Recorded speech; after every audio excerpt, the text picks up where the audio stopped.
Terima kasih kepada Bapak Ridwan Kamil selaku pembicara dan juga Mbak Dita Amalia selaku moderator yang telah memandu sesi webinar mengenai Data Driven Pandemic Handling. Berlanjut ke agenda berikutnya, yaitu sesi webinar terakhir dari rangkaian 3 hari acara Data Science Weekend ini. Di sesi ini, kita akan membahas mengenai New Normal Adapt to Technology and Data, yang akan dimoderatori oleh praktisi data science yang juga merupakan member of people management dari komunitas data science Indonesia. Diberitahukan kembali bagi teman-teman yang ingin menyampaikan pertanyaan kepada pembicara, silakan saja langsung sampaikan pertanyaan teman-teman melalui link Slido yang telah kami kirimkan pada kolom chat. Langsung saja kepada Mas Muhammad Sukmalam selaku moderator, kami persilahkan. Baik, terima kasih Mbak Laras atas pembukaannya, atas bridging-nya. Nah, selamat sore teman-teman semua. Salam kenal nih, saya Sukma dari DSI. Hari ini izinkan saya untuk membantu pemaparan New Normal, Adapt to Technology and Data bersama Mas Fajar Zaman. Sekali lagi saya ucapkan terima kasih banyak dan selamat datang nih buat teman-teman yang sudah hadir di acara Data Science Weekend 2021 dengan tema Rebalancing the Power. Acara ini diselenggarakan oleh Data Science Indonesia, komunitas data science terbesar di Indonesia.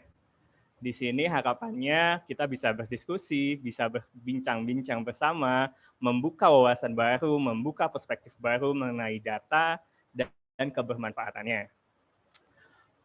Saya juga ingatkan nih, tadi sudah diingatkan juga oleh Mbak Laras, kalau teman-teman ingin bertanya, ingin diskusi atau ingin menanggapi, silahkan buka Slido. Ada linknya di chat YouTube, mungkin teman-teman bisa dibantu.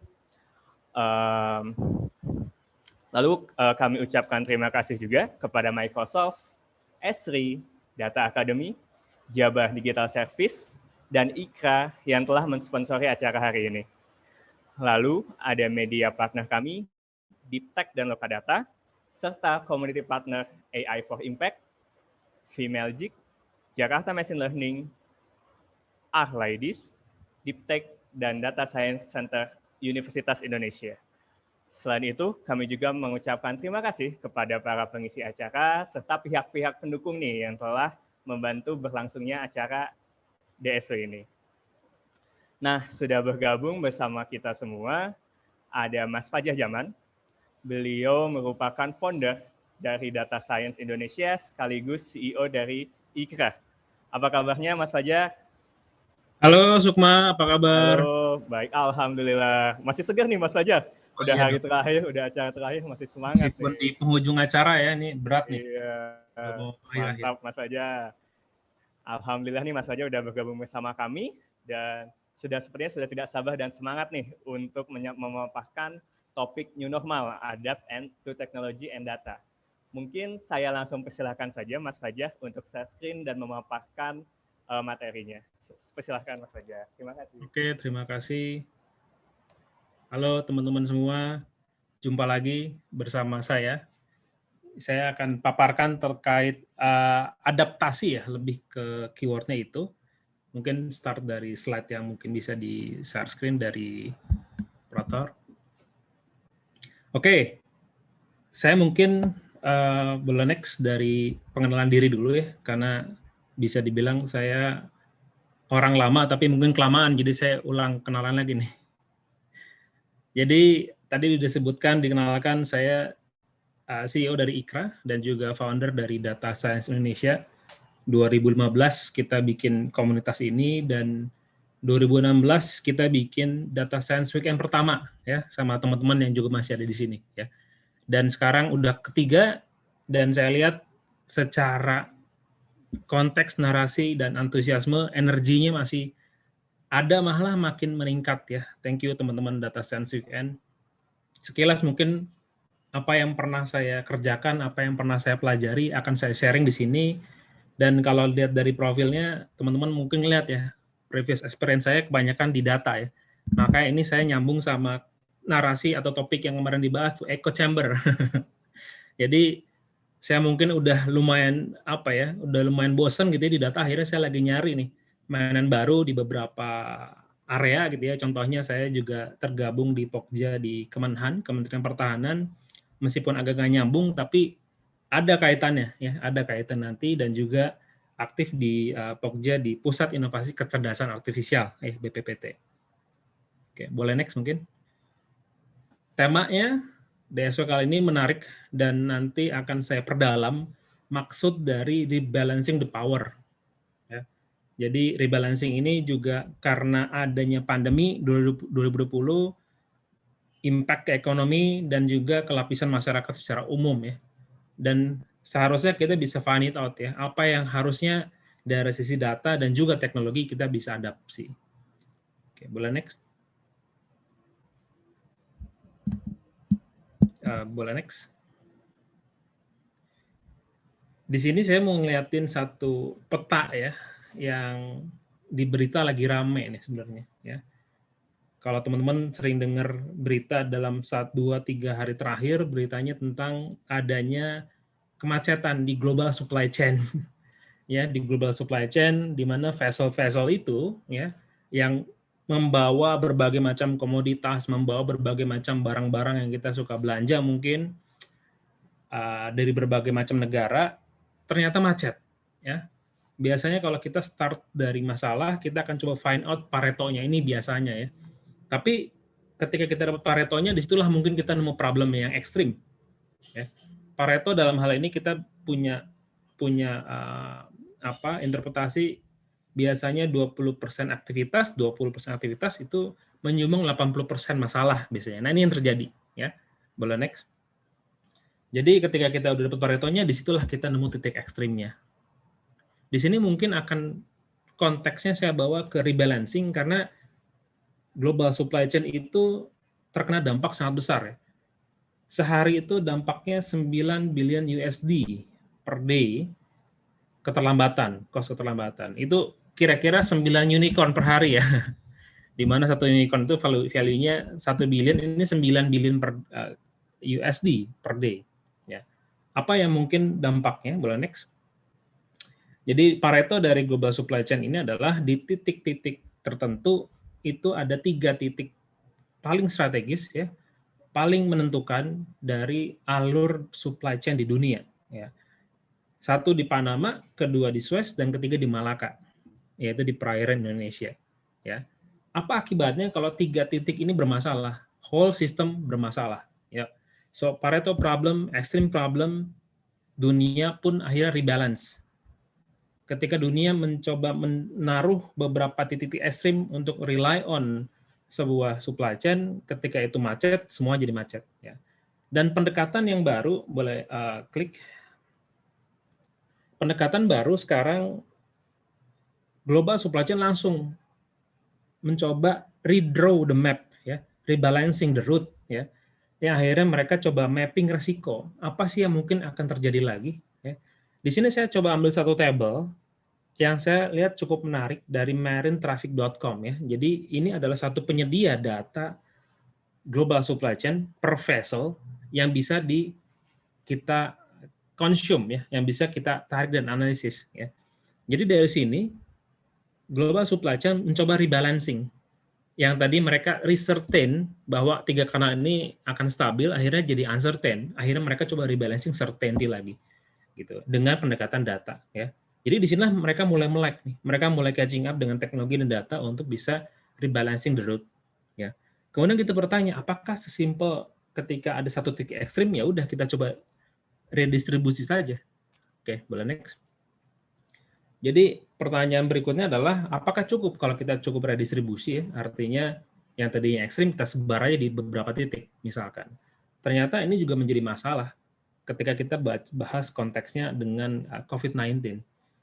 Redistribusi fasilitas kesehatan, redistribusi alat kesehatan, dan lain itu kerap kita lakukan, gitu, ya, untuk mencapai rasio-rasio tertentu yang dianggap sebagai benchmarking bahwa fondasi kesehatan kita kuat dan mampu menangani penyakit, ya.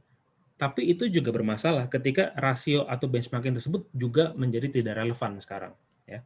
Kita sebut perbandingan dokter terhadap populasi, perbandingan perawat terhadap populasi, ini harus kita reevaluate lagi. Apakah harus ada pakem-pakem rasio tertentu atau kita redraw sendiri rasionya? Boleh next. Benchmarking terhadap global, berapa sih rasio medical doctor terhadap populasi yang bagus ya, WHO memperkirakan 1:1000. Ya.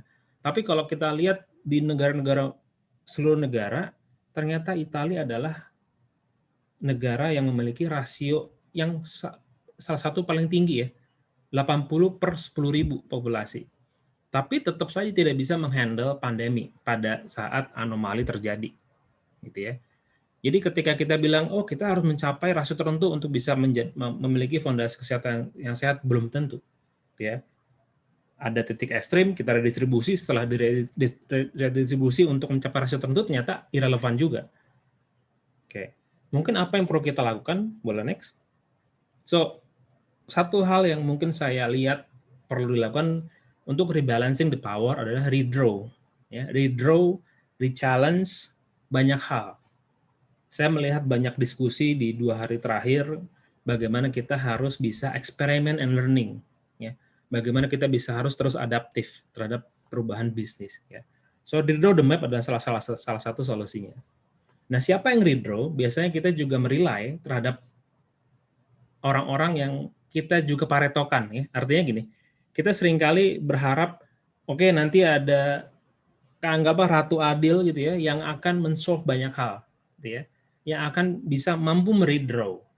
Ada satu entity ataupun satu pihak yang bisa mampu menangani. Ternyata tidak ada ya. Boleh next. Dan di sini yang mungkin akan saya coba poin adalah this is dream of Superman ya. Kita berharap ada Superman yang hadir dan di sini mungkin Superman data scientist ya. Oke, ternyata kita harus pakai pendekatan data driven, pendekatan data untuk bisa solve many things gitu ya. Ternyata yang saya lihat di sini kita harus re-evaluate ya. Seberapa relevan lah data scientist nanti yang saya harus di-challenge. Boleh next? Dan di sini saya mungkin harus bilang, Superman is dead. Ya. Tidak bisa kita rely on terhadap 1 or 2 entity, 1 or 2 tokoh, atau 1 or 2 role, yang akhirnya saya harus evaluate ya, apa yang mungkin kita juga idamkan data scientist can solve many things. Gitu. Tidak bisa kita ekstrim, kita harus redistribute, dan harus kita evaluate terus, redraw. Oke, boleh next? Ini saya mau share ya, beberapa transformation practice yang akan berkaitan dengan, data and teknologi harus seperti apa? Dari 2020, good and bad experience. Oke, boleh next? Satu hal yang sering kita dengar ya, more data, more insight. Banyak data akan bisa membuat insight lebih bagus atau prediksi lebih bagus ya. Mungkin sekarang kita harus redraw ya. Boleh next. Something yang terjadi dalam 1-2 terakhir ini mengubah itu semua. Kalau tadi kawan kita Endin Rahmanda bilang COVID-19 inilah the real Chief Transformation Officer, it might be true ya. Jadi banyak case yang kita hadapi di beberapa corporate, ada data yang akhirnya dibuang atau di drop ya karena udah nggak relevan lagi. Pada akhirnya yang menjadi kunci adalah bagaimana kita bisa mengejar relevansi itu dengan cepat. Gitu ya. Boleh next. Jadi yang awalnya kita berhadapan dengan volume of data yang kita impikan harus makin besar, makin bagus ya. Tadi juga Pak Menkes juga bilang nggak harus semuanya kita collect. Sebenarnya ngapain kita more value dengan depend on more volume ya. So what I learned from last year adalah speed is the key. Kita tidak lagi depend on seberapa panjang prediksi yang kita bangun untuk bisa menentukan the next period, daripada kita menentukan satu prediction 1 tahun dalam 1 bulan, kita bikin yang cepat aja dulu ya. 1-2 bulan dalam waktu harian. Dan mungkin harus tetap kita simulasikan. Oke, boleh next. So speed is the key, tapi bukan hanya masalah strategi dalam speed ya, tapi eksekusi. Ya. Kita banyak lihat di beberapa corporate ya atau organisasi punya on-premise environment ya. Mereka punya on-premise environment, data server sendiri, analytic environment sendiri. Dan kita tahu ketika kita punya semua itu sendiri, kita harus bangun menjadi sesuatu yang lebih ideal ya. Tapi dalam hal eksekusi ini sangat lama dan sulit ya. Sambil kita menunggu ideal environment, boleh next. Hal yang bisa kita lakukan adalah mengkolaborasikannya atau mengcombine-nya, mengkomplementnya dengan hybrid environment ya, atau kita mungkin nyebutnya cloud services gitu. Ini yang sering yang kita sekarang sering menemukan nih. Kita tahu bahwa proses untuk bangun ideal environment itu panjang, ya, tapi kita harus selesaikan beberapa masalah dalam waktu 1-2 hari ke depan. Banyak yang akhirnya rely on as a service activity. Salah satu rely on cloud activity, ya. Jadi banyak yang mencoba untuk sekarang bangun hybrid environment dan membangun surrounding use case di sekelilingnya. Nah, permasalahannya adalah, boleh next. Permasalahan adalah dalam hal regulasi, ya. Kita sering mendengar banyak permasalahan ketika kita harus mentransfer data atau movement dari satu server ke server lain. Kalau memang tidak bisa di internal, kita harus bawa keluar. Tapi masalahnya kita nggak bisa sembarangan bawa keluar. Khususnya mungkin beberapa sektor seperti financial service ataupun beberapa sektor yang highly regulated, ya. Jadi sekarang yang akan menjadi challenge adalah regulation, ya, yang saya sebut regulation engineering. Kita mencoba redraw data governance yang tadinya orientasi on-prem harus mulai terbuka untuk bisa moving to hybrid karena kita harus mengejar kecepatan, ya. Salah satu solusi yang kita lihat lumayan akan menjadi hype ke depan adalah privacy engineering, ya. Bagaimana kita bisa secure dan scale, ya. Permasalahan ketika kita harus memindahkan data adalah bagaimana kita memastikan data ini tetap relevan, di-analyze di cloud, tapi juga secure. Akhirnya ada pendekatan privacy engineering, ya. Masking dengan scale. Bahkan tidak hanya PII-nya saja di masking, tidak hanya personal information saja di masking, ya. Bukan tidak hanya nama menjadi ID, birthday jadi age group dan lain-lain, tapi juga amount of transaction bisa di masking. Asalkan secara statistik itu bisa dianalisis. Oke, boleh next. Nah, ini hal yang selalu saya advokasi, ya.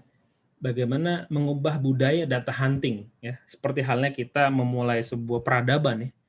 Yang saya dengar dari sejarah zaman dulu kan kita mulai dengan perburuan gitu, ya. Hunting, ya. Akhirnya lama-lama menjadi farming. Oke, boleh next. Hunting ini terjadi ketika kita pada saat ini lagi butuh apa, kita cari sekarang. Besok mungkin nggak nyari lagi. Minggu depan kita cari lagi. Hal yang sama mungkin. Ini akhirnya tidak scale, ya.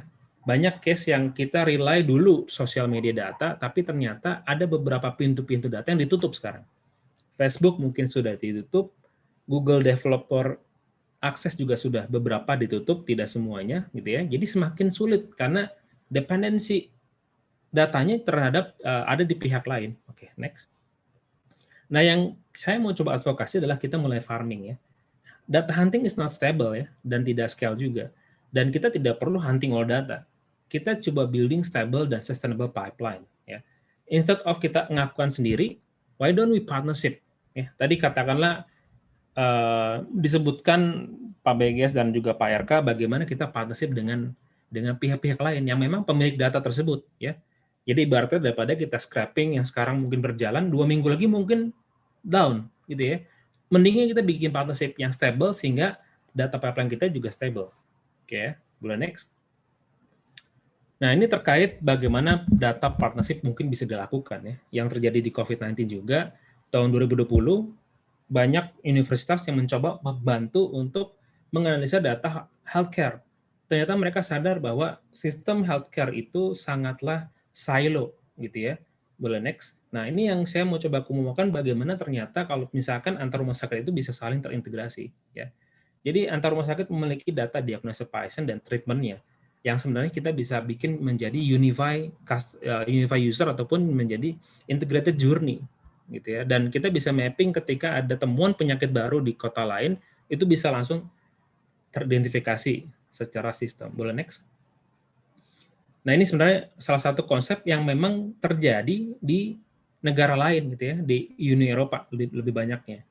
Di mana di Uni Eropa banyak regulasi yang mencoba mengarah ke pengaturan data privacy. Tapi ketika regulasi itu clear, ya, ketika game-nya clear, ya, permainannya clear, skemanya bisa define it out. Oke, boleh next. Itu contoh katakan di rumah sakit, ya. Next lagi. Kita juga bisa lihat beberapa case di negara lain memanfaatkan data-data private untuk kebutuhan public atau social impact innovation. gitu ya. Bagaimana jika Indonesia dapat mengetahui krisis ekonomi lebih dulu dari negara lain? Ya, bukan hitungan bulan, tapi hitungan per hari, let's say ya. Dilihat dari dinamika atau plus ekonominya. Boleh next. Jadi ini yang memang menjadi diskusi di beberapa think tank organization. Ya, boleh next. Yang saya lihat juga udah mulai ngomongin data collaboration for the common good. Di World Economic Forum sering dibahas ya. Di berbagai forum sering dibahas ya, bagaimana kita bisa memanfaatkan data transaksi dan interaksi terbesar, yaitu bukan di government mungkin ya, tapi harus di private sector. Di sini farming terjadi ya, kerjasama partnership yang secara ofisial. Boleh next? Dan kita tahu bahwa di dua sektor itu salah satunya ya sangat memiliki konteks ya dari user itu sedang melakukan apa dan di mana, let's say. Kemarin juga sudah dibahas sedikit di topik echo chamber ya, bagaimana sebenarnya telco itu memiliki data yang sangat luas ya dari user tersendiri. Boleh next? So imagine if we can utilize this private data menjadi public innovation. Oke, next lagi. Boleh next lagi. Jadi ini yang menjadi dream bagi kita mencoba melakukan data farming, khususnya partnership antara public dan private sector. Ya, ini sebenarnya sudah terjadi, bukan hanya di negara maju, tapi juga negara berkembang. Contoh misalkan saya lihat case di Estonia, statistik report keluaran dari negara itu udah menggunakan data telco, gitu ya. Bukan lagi survei atau bukan lagi yang sifatnya secondary research. Ya, mereka melakukan data interaksi untuk membangun statistical official report, gitu ya. Oke, boleh next. Dan satu pendekatan yang berrelate dengan healthcare, contoh di UK ya, mereka membangun namanya FoodDB ya. Ini bukan data telco tapi menggunakan database makanan kumpulan dari 6 supermarket besar di UK. Ini bisa di-search aja jurnalnya. Jadi ada beberapa supermarket yang dijadikan partner oleh pemerintah UK khususnya untuk healthcare system gitu ya. Mungkin NHS untuk mengidentifikasi konsumsi warganya, ya, untuk melihat pola-pola konsumsinya, apakah ada kecenderungan kenaikan konsumsi yang sehat atau tidak sehat. Ya, di sini pun akan diantisipasi sebagai input data. Oke, boleh next. Itu terjadi di UK dan di Uni Eropa, ya, ada satu inisiatif yang namanya SODA, ya, atau SODA, Scalable Oblivious Data Analytics, ya. Jadi SODA ini dibangun dengan tujuan untuk mekanisme kolaborasi pertukaran pemanfaatan data antar organisasi, ya, dengan tetap menjaga privacy. Jadi GDPR atau Global Data Privacy Regulation lahir di sini, di mana mereka sangat concern dengan kekuatan data bisa dimiliki dan diredistribusi, tidak hanya dimiliki oleh pemilik data, tapi juga oleh yang pengelola, gitu ya. Dan ketika rule of the game-nya cukup clear, they can find out the value untuk utilize. Oke, boleh next. So, tadi ngomongin data farming, kemudian saya bahas tentang redraw. Ya. Kita mesti redraw the organization culture.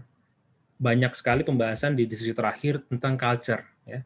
Jadi, banyak data-driven inisiatif tidak berjalan, bukan simply ya, tapi mostly karena cultural challenge. Ya. Jadi, ini yang kita bisa redraw. Boleh next? Satu hal yang bisa kita redraw adalah people, role, and responsibility. Ya. Ini salah satu model DAMA Environment Factor Hexagon. Ya. Jadi ada satu data management di M-Book, ya, Body of Knowledge, yang dikeluarkan oleh DAMA Association, di mana ada 3 komponen penting, ya, people, process, dan teknologi. Di antara proses, teknologi, people adalah yang paling cepat untuk kita bisa redraw, ya, karena ini permasalahan tentang pengaturan organisasi struktur dan lain-lain. Contoh, next. Contoh ketika kita ngomong data ownership dan stakeholder, itu bukan lagi di data scientist toh, atau bukan di data team toh. Ya. So it's not a data scientist job. We talking about data science, organization, and culture. Ya. Data owner nggak harus tim data. Data champion nggak harus katakanlah tim IT. Data creator, data consumer juga sekaligus.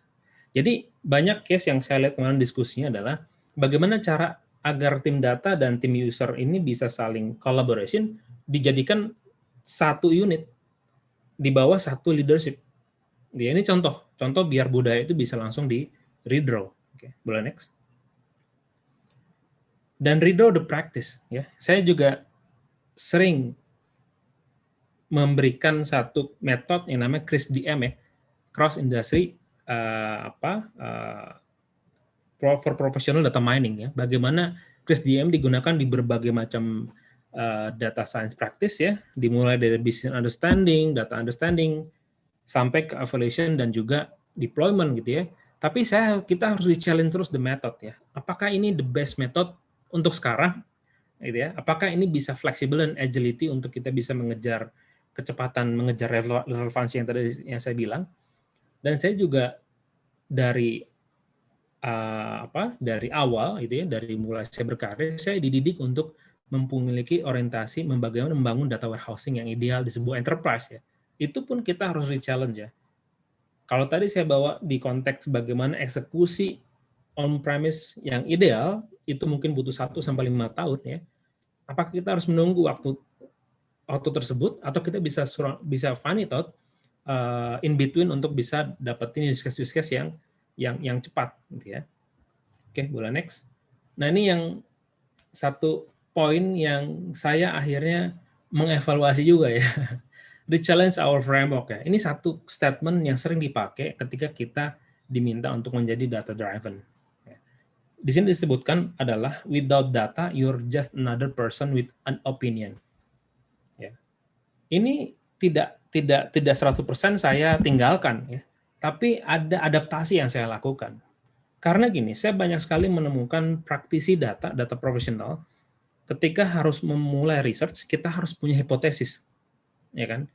Ketika harus membangun hipotesis, banyak yang bermasalah karena mereka tidak mau memiliki opini, ya, tidak mau memulai opini, gitu ya. Padahal hipotesis itu juga berasal dari opini-opini, ya. Dan ini yang akhirnya bottlenecking beberapa inisiatif, ya. Yang ketika ditanya ini mau diapain, wah, you don't have data to answer that. Something yang akhirnya bottlenecking. Boleh next? So, ini statement yang saya udah sering dengar dari 2 hari terakhir ya. Don't talk data if you don't talk about the business. Gitu. Jadi kalau kita ngomong data, we have to talk about the business value as well. Udah satu paket. Ya, nggak bisa dipisahin. Oh, saya orang data, saya orang bisnis. Saya bicara tentang research aja, kamu bicara tentang bisnis, nggak bisa. So, everybody, kita talk data, kita harus berani dan harus ngomong business or value ya. Di mana bisnis ini nggak harus komersial, tapi juga ngomongin value ya. So coming from business sense, we have opinion, then we can generate hypothesis. Gitu ya. Kalau ini nggak dimulai, nggak akan bisa masuk ke research process, right? Oke, boleh next. Oh maaf, Mas Fajar, waktunya sudah habis ternyata. Oh iya, silakan. Oh ya, untuk sesi. Apa masih banyak yang perlu disampaikan? Mungkin terakhir saya 3 boleh sampai hints for data practitioner. Terus.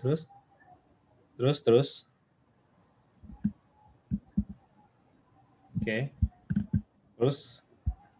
Nah, ini hints for data practitioner ya. Oke, next. Hints pertama adalah saya mau coba tekankan bahwa kita harus blend in ya. Bagaimana kita harus punya mixture of eksperimen ya terhadap banyak variabel. Yang kedua adalah next, blend in juga ya. Jadi pertama ada blend in, kedua ada blend in, dan ketiga boleh ada blend in. Ini sangat penting untuk kita bisa berbaur ya.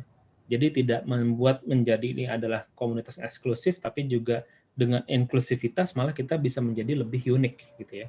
Mungkin itu yang hints terakhir dari saya. Monggo kalau ternyata ada pertanyaan, kita langsung tanya jawab aja.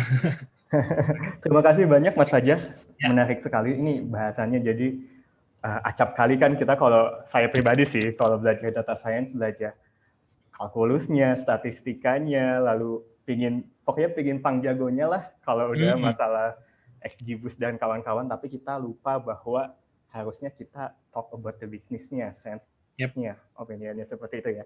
Dan tadi sebenarnya ada 8 poin, mungkin terlalu banyak kalau saya ulang sekarang. Terlalu banyak nih.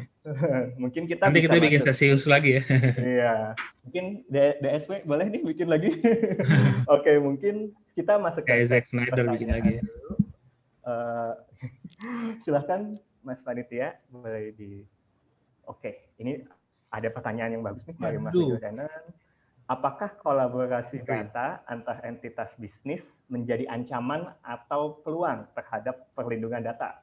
Oh, ini masalah data security ya. Silahkan Mas Fajar. Oke, thank you Marli Gurenon ya. Pertanyaannya relevan banget. Tadi saya singgung dengan data privacy ya. Jadi kita kadang ketika data privacy itu agak takut, orang data itu agak takut, wah jangan-jangan saya nggak bisa lagi ngolah data.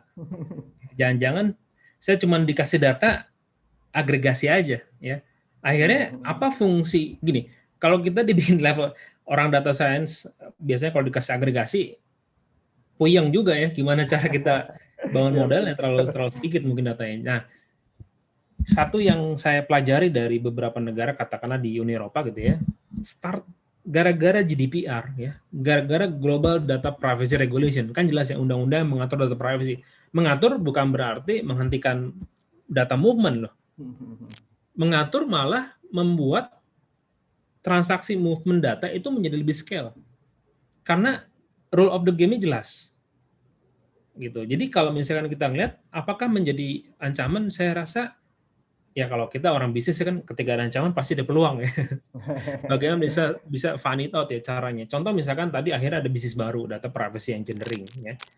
Malah ada potensi bisnis baru ketika ada game rule of the game yang jelas, ada kolaborasi antar rumah sakit dengan misalkan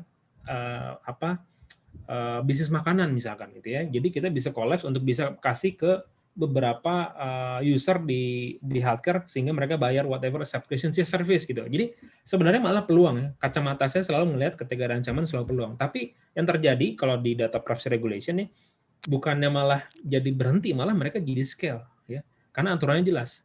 Yang tadinya aturannya abu-abu ini boleh nggak ya? Berdasarkan kita punya data governance aja di perusahaan. Data governance perusahaan lain mungkin beda, tapi ketika data governance-nya diatur sama, scale gitu. Kalau saya sih gitu nggak. Jadi ternyata regulasi yang tepat sebenarnya kuncinya ya. Jadi peluang, justru jadi peluang. Jangan sampai data security ini justru malah jadi malah jadi menutup potensi-potensi bisnis yang ada seperti itu ya Mas ya. Betul. Nah, mungkin saya sebenarnya penasaran sama yang blend in tadi nih. Ini mohon maaf ya nggak tanya jawabnya. Aku lebih penasaran yang blend in tadi sih Mas sebenarnya. Oh gimana? Sebenarnya ada tips-tips nggak sih dari Mas Fajar bagaimana nih supaya data scientist mungkin secara umum pekerja data ya saya sebutnya ya, supaya bisa blend in gitu dengan bisnis yang ada, dengan keadaan seperti ini yang ada. Bagaimana sih Mas tips-tipsnya nih kalau boleh tahu? Oke, pendekatannya banyak ya cara untuk kita bisa berbaur dengan profesional lain ya. Salah satunya adalah bagaimana kita juga mempelajari apa yang dijadikan concern profesional tersebut. Katakanlah kita mau blend in sama orang marketing ya, kita baca tren-tren terakhir marketing apa, brand-brand apa yang sedang diperbincangkan, pendekatan apa yang diperbincangkan secara bisnis ya. Dan kita bisa nyambung secara diskusi ya. Itu pendekatan yang formal. Pendekatan lain ya kita coba start berteman katakanlah ya. Kita connect dengan beberapa orang katakanlah yang paling simpel di LinkedIn ya. Yang sering kali kita lakukan, terus kita just ngobrol ya, penasaran apa yang mungkin dia punya kita nggak punya, kita punya dia nggak punya gitu ya. Nah ini saya suka bahasa istilahnya kalau kemarin sama teman-teman di data driven marketing ada Mas Nanda, Mas Anugrah sama Mas Yogi gitu ya. Karena simple anak data sama divisi lain tuh jarang nongkrong gitu. Bahasanya beda ya. Contoh betul. Ketika orang marketing nyebut DMP, data management platform, orang data mikir data warehousing, ya nggak? Yes. Padahal it's totally different animal gitu ya. Yes. Jadi ketika kita mau ngobrol hal sama, bahasanya samain dulu nih term-termnya, language-nya, baru kita bisa nyambung. Ya. Jadi secara arsitektural jadi utuh. Yes, oke. Jadi setuju banget nih sama Mas Fajar. Jadi kunci utamanya kita harus bisa membuka diri dulu ya dengan pengetahuan orang lain. Jangan karena kita bekerja di dunia data saja, pengetahuan kita data-data saja nih. Iya, contohnya saya maunya belajar data doang atau data science adalah yang paling benar, enggak juga gitu ya. Tidak juga ya. Betul. Akhirnya jadi kita nggak bisa relevan gitu ketika kita hanya belajar itu. Gitu sih. Sesuai dengan tadi yang 8 poin tadi Mas Fajar sampaikan, Iya. kita harus bisa kolaborasi, lalu jangan ngomongin data doang, kita harus ngomongin opinion, hypothesis, dan caranya memang kita harus membuka diri kita belajar banyak hal, jangan data saja nih teman-teman, belajar apapun, karena lini bisnis yang berhubungan data sekarang, apa ya, kayaknya semuanya deh, nggak ada yang nggak ada hubungannya sama data zaman sekarang. Iya betul, nggak ada yang berapa. Jadi harus, mau nggak mau kita bukan sunnah lagi nih, kita harus wajib untuk belajar banyak hal yang relevan dengan data. Kita harus belajar blend in. Oke, terima kasih Mas Fajar, sangat insightful sekali. Jadi apa ya? Sejujurnya saya bingung jadinya ngerekapnya, karena intinya sih kita harus bisa berkolaborasi, harus membuka diri kita, harus tahu yang relevan dengan saat ini itu apa, mengubah scraping jadi farming. Ada 8 poin, mungkin nanti bisa hubungi tim DSW kali ya. Saya udah coba nyatet, cuman kayaknya kalau disebutkan semua terlalu lama. Mungkin itu saja nih teman-teman, diskusinya sangat menarik sekali. Kalau bisa 3 jam ini kayaknya nggak akan habis diskusinya. Iya, sorry nih, saya kasihkan ngomong jadi tadi nggak habis. Saya juga pengen nanya banyak nih Mas, tapi kayaknya udah diwanti-wanti panitia. Makasih ya, mungkin, ya. Ya, terima kasih juga Mas Fajar, ini sangat insightful sekali. Ini salah satu yang blend ini. Amin. Insya Allah. Nah, mungkin sekarang kita sesi foto bersama nih, Mas Fajar. Bosan gak nih Mas Fajar nih sama Mas Alam bersama Mas Nabil deh. Kita foto-foto bareng dulu. Aduh, Jar, mantap Jar. Sesi pamungkas. Mantap, Bapak Fajar. Masih ada nggak orang-orang di internet? Oh, masih banyak. Ada orang selain dua ini nggak ya? Jangan semua doang sama Nabil. Waduh, nggak dong Mas. Slide-nya bagi-bagi ya, Jar, ya? Kenapa? Slide-nya bagi-bagi boleh lah ya? Boleh. Boleh dong. Kita terbuka banget nih data science Indonesia secara umum ya. Jadi teman-teman kalau mau belajar, bergabung, nanti biasanya kita share materi-materi. Oke, kita foto bersama dulu nih teman-teman. Mau gaya biasa dulu ya. 1, 2, 3. Ya, gaya bebas mungkin. Mau gaya apa nih, Mas Alam? Aku boleh request Mas Alam? Gaya apa? Gaya. Oke, baik.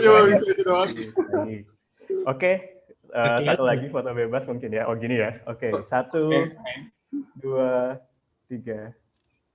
Oke, terima kasih ya. Terima kasih. Thank you, Jar.